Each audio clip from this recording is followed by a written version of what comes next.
expressions. And here we got the difference of cosine squared and sine squared is the cosine of some angle.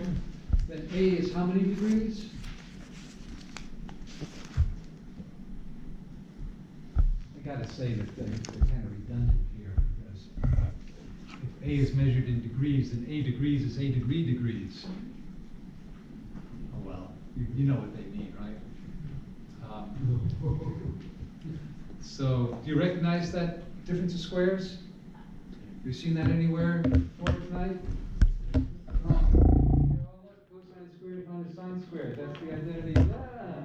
So cosine 2 alpha, so alpha is 39 degrees. A. Now, which way did we go? Yeah, cosine of 78 degrees, huh? So A is 78 degrees. All right, so that's just knowing the identity. Okay, how about this one? There's two of them here. Cosine squared 4x minus sine squared 4x is cosine b. Oh, it's the same identity again. Oh, we get a twofer. So this is 8x, right? 8x. And I got 100% that time. Number 8. Here we got tan x in quadrant 1. We want to find tan 2x. All right. Use this space here. Tan 2x. We have an identity for that, right? So we don't even have to dial it up on the circle. I like to dial it up. I like to know where I am, or at least to pretend that I know where I am. I'm in a balloon. And so 16/5. All right, so this is my unit circle. And I've got my tangent line over here. Oh, this is too big, huh? Let's make it smaller. 16/5 is bigger than 3, isn't it? So here's my unit circle. My tangent line is here.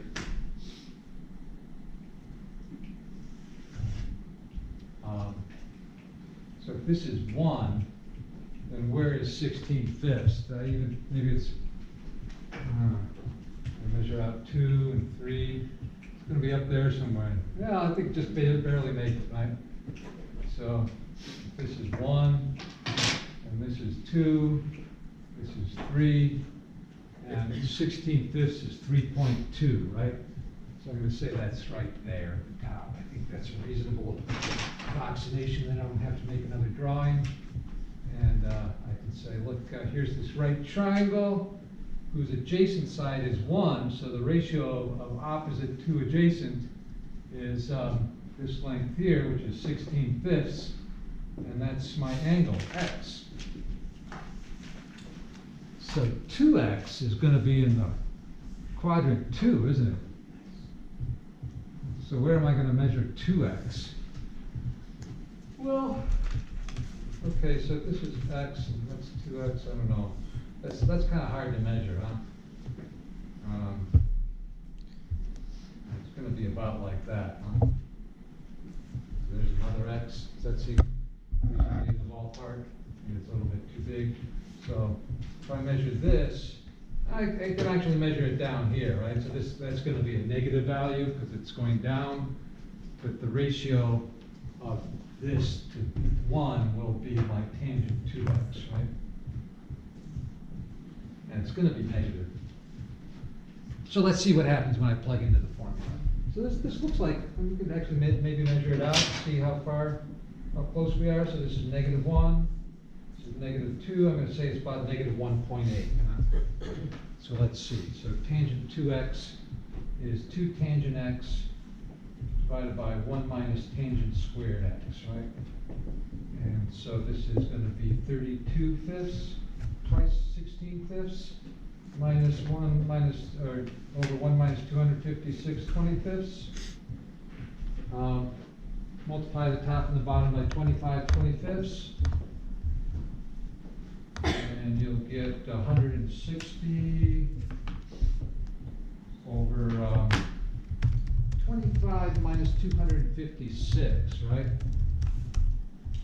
Which is going to be negative 228.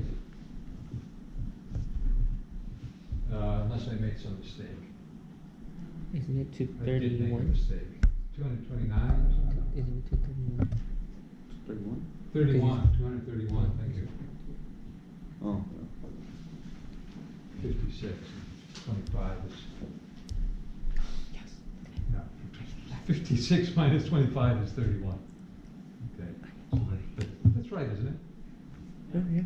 Okay, so what is this? Does this reduce negative 160 over 231, right, put the negative upstairs? 231, that's divisible by 3, but 160 is not. 159 is. So should we say this is approximately that?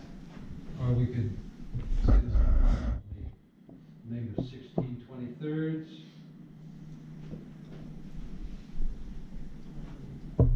Didn't help a lot, did it? Approximately, So it should be. I'd say 159, well, that's 53 over 73. 6926. Oh, 77, sorry. 3 times 77 is 231. So those are both good approximations, but neither one is easily decimalized, huh? I'm going to say it's approximately negative 0. This is smaller than 1, huh? Yeah, so it looks like I'm way off. So it looks like this double angle is actually more like that, huh? Okay. But I think that's right. So I'm just going to put in that it's just in reduced. What do they want? Please enter the answer accurate to 4 decimal places. Oh, okay. So this time I want to get a decimal approximation. I'm going to cheat because it's been a long day and I'm lazy. So what do we got? 160 divided by 231. So 160 divided by 231 is approximately this. No, you put 162. Oh, did I? Yeah. 161 divided by 23. Wait, it's 160. Oh, 160. 160. 0. Oh. 160 divided by 231 equals that. It should be negative. So I'm going to copy. I can't copy? You can use the answer key. Yeah. Copy. Oh. And then paste. It's good. Because I'm like super lazy. And negative. Yeah. Put my negative sign in there. They say answer to 4 decimal places. If I give it more, will it complain? Sometimes it does. Let's find out. All right, it's happy. It's happy. I'm happy. It always gives me yellow. Yeah. And so I guess I didn't make this tall enough, and so X didn't come up large enough, and so twice X was too small, and so I ended up with the wrong value over here. Which, if you're very careful, that would come out nicely. All right, so we're just kind of woodshedding on these formulas because that's what we got. All right, so let's see. Here's a half angle identity. So finally, we're double angle identities into the half angle identities. Suppose that half of alpha is an angle in the quadrant 2, and that cosine of alpha is negative. Well, cosine is negative in quadrant 2, so it kind of looks like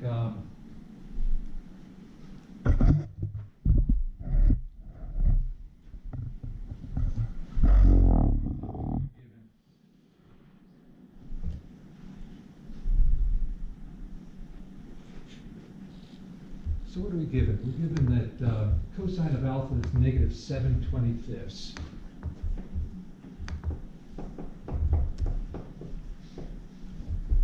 dial it up. It's round. I'm gonna say it's round. So this is about, what is that? This is negative 0.28.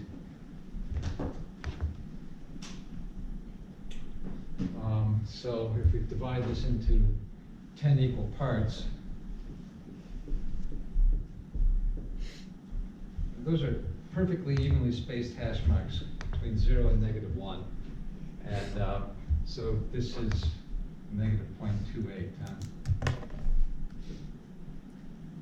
And I'm in quadrant 2, did it say? Yeah. So alpha over 2 is in quadrant 2. Oh, cosine alpha is in, we know alpha over 2 is in quadrant 2. So twice that should be in, what? Cosine, so this is cosine, so let's just say this is cosine alpha. Oh, we don't know what cosine alpha is. Okay, so it could be either one of these